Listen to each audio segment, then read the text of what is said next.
En vrai, je fais le mec solide et tout sur les vidéos pour être à côté de lui, mais je suis défoncé là. Pas croire, hein, c'est du cinéma, hein, petite sortie entre amis. Là, je suis réellement sec comme un loup quoi. Je suis pas venu ici pour souffrir, ok?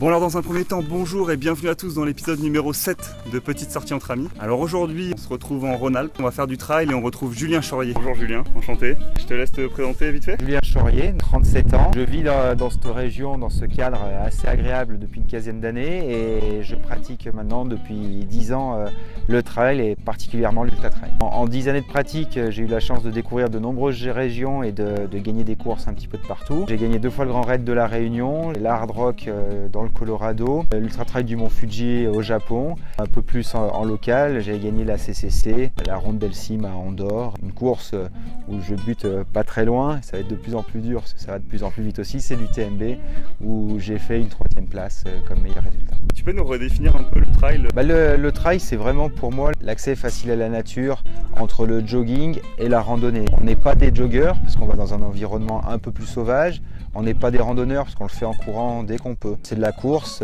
sur une grande partie des chemins, mais dès qu'on est en montagne, que c'est un peu raide, et c'est de la marche active et rapide. Qu'est-ce qu'on va faire aujourd'hui? Aujourd'hui, on va aller découvrir les chemins et les crêtes autour de la Chambotte.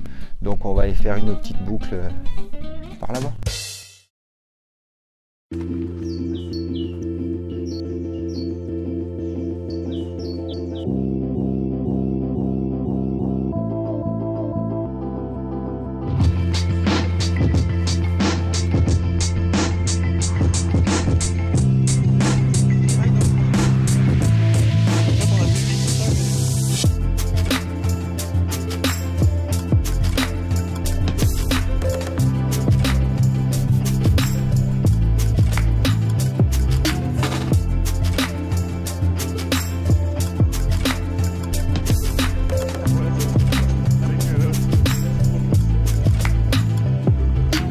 Voilà, c'est pour ça qu'ils font du trail. C'est pour ça là.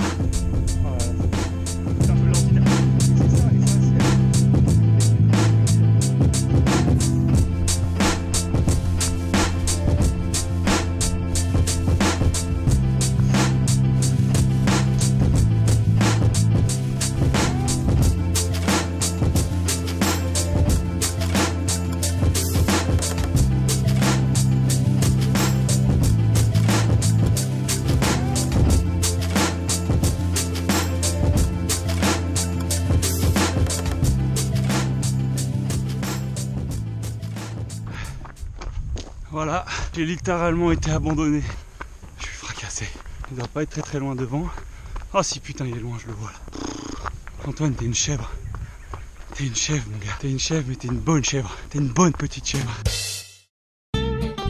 Julien, est-ce que tu peux nous dire comment est-ce qu'on devient ultra-trailer? Je sais pas s'il y a une vraie recette, hein. En tout cas, moi c'est quelque chose qui m'est tombé dessus assez vite. J'étais cycliste pendant une petite dizaine d'années et après la vie passe, plus beaucoup de temps de s'entraîner. Du coup j'ai arrêté le vélo. Je me suis rendu compte que plus de sport dans la vie c'était compliqué. Donc le sport le plus simple pour moi ça a été la course à pied. Et voilà, les collègues ils m'ont embarqué sur un premier trail. C'était le tour du lac du Bourget. Je faisais un relais de 20 km, j'ai bien accroché. Et ces collègues m'ont embarqué ensuite sur la Saint-Élion. Ça c'était en 2006. L'année d'après, je suis allé découvrir le Tour des Glaciers Lavanoises, la CCC. Tout de suite, je suis devenu ultra-trailer. Je suis pas passé par la case trail, on va dire, classique. C'est quoi le meilleur âge pour faire un ultra?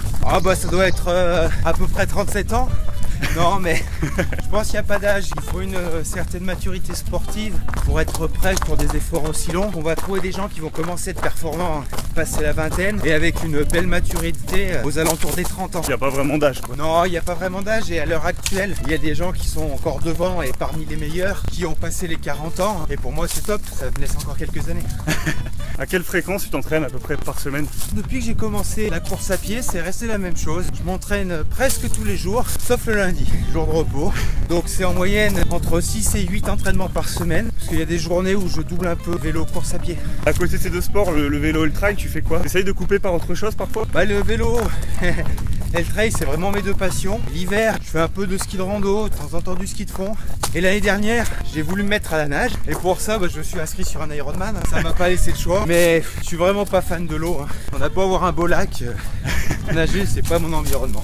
Est-ce qu'on peut vivre de ce sport? Est-ce qu'on peut vivre du trail? On peut vivre autour du trail actuellement, je pense, mais vivre comme athlète de haut niveau dans le trail, je pense que c'est vraiment très difficile et compliqué. Je suis pas sûr qu'il y ait grand monde en France qui en vive complètement. Moi, j'ai la chance d'avoir créé mon activité autour de ma pratique. C'est un gros investissement en temps et de travail. On me demande pas que de courir. Pour Oka, je suis prestataire et je les aide à coordonner le team. Je fais le lien avec le marketing et les athlètes. Je les aide à développer des produits. Et avec la station de Val Thorens, je travaille avec eux maintenant depuis 4 ou 5 ans pour essayer de dynamiser la station l'été. Quand on fait une compétition, on gagne quelque chose à la fin ou c'est juste de la reconnaissance? Ah, le prize money dans le trail, on a l'impression que c'est tabou. Il y a très peu de courses où il y a de l'argent. Les plus grosses courses, les plus connues et reconnues, il n'y a strictement rien à gagner. Sur un UTMB, on va gagner quelques centaines d'euros en bon d'achat. Et donc après, il y a quelques courses maintenant qui commencent à mettre un peu d'argent à la victoire sur les podiums, mais c'est pas encore beaucoup le cas. Qu'est-ce qui te plaît le plus dans le trail? C'est ce qu'on est en train de faire aujourd'hui. C'est un environnement qui est top. On se promène et on en profite. Ensuite, il y a un côté dépassement de soi sportif qui est vraiment intéressant. Qui, moi, me convient bien côté ultra, où l'intensité est pas très importante, mais la durée demande pas mal de gestion. Comment est-ce qu'on distingue un bon trailer d'un mauvais trailer? Quelle différence y a-t-il entre le bon et le mauvais chasseur? Je l'attendais celle-là. Sur une ligne de départ, je pense qu'on peut pas. Je sais pas s'il y a un bon ou un mauvais, mais un bon trailer, je pense que globalement, c'est quelqu'un qui est tout aussi bien un bon randonneur, un bon montagnard, qui aime vraiment son environnement. Et c'est quelqu'un qui le respecte et qui n'est pas que là pour la performance sportive. Se faire plaisir sportivement et dans l'environnement. Parce que si c'est que sportivement, vaut mieux aller faire un 10 km sur route ou un marathon qui va être bien étalonné. Quand on est ici, c'est pour rechercher un petit plus. Quand on est membre du team Oka, est-ce que tu as le choix des courses que tu fais ou alors tu as quand même certaines courses qui te sont imposées? La question, je peux bien y répondre parce que c'est moi qui a coordonné ça pour le team français. Donc tout ce que j'ai fait, c'est ce que j'ai toujours eu auparavant. Il y a un calendrier de l'athlète qui est d'abord réalisé par l'athlète avec les courses qui lui font envie et après on échange pour voir s'il n'y en a pas d'autres qui seraient plus intéressantes. Et globalement, les objectifs principaux sont toujours ceux de l'athlète parce qu'on est sur une discipline qui est très difficile et on peut pas se mettre en objectif une course qu'on n'a pas choisie et on peut marcher entre elles. Ah ouais, s'il te plaît. Quand on fait un 180 km, est-ce qu'on a besoin de s'échauffer? Ah ça, moi c'est ce qui me plaît. Il n'y a pas besoin de s'échauffer. Et d'ailleurs j'ai vraiment du mal maintenant à me dire une demi-heure, 3/4 d'heure d'une course, à accélérer, à se mettre en route avant la course pour une course plus courte. Faire un échauffement. Parce que sur de l'ultra, on n'en a pas la nécessité. On part pour plus de 20 heures. Donc la mise en route, elle se fait sur les premiers kilomètres. Quand on se lance sur un 180 km, on a besoin de faire une récup.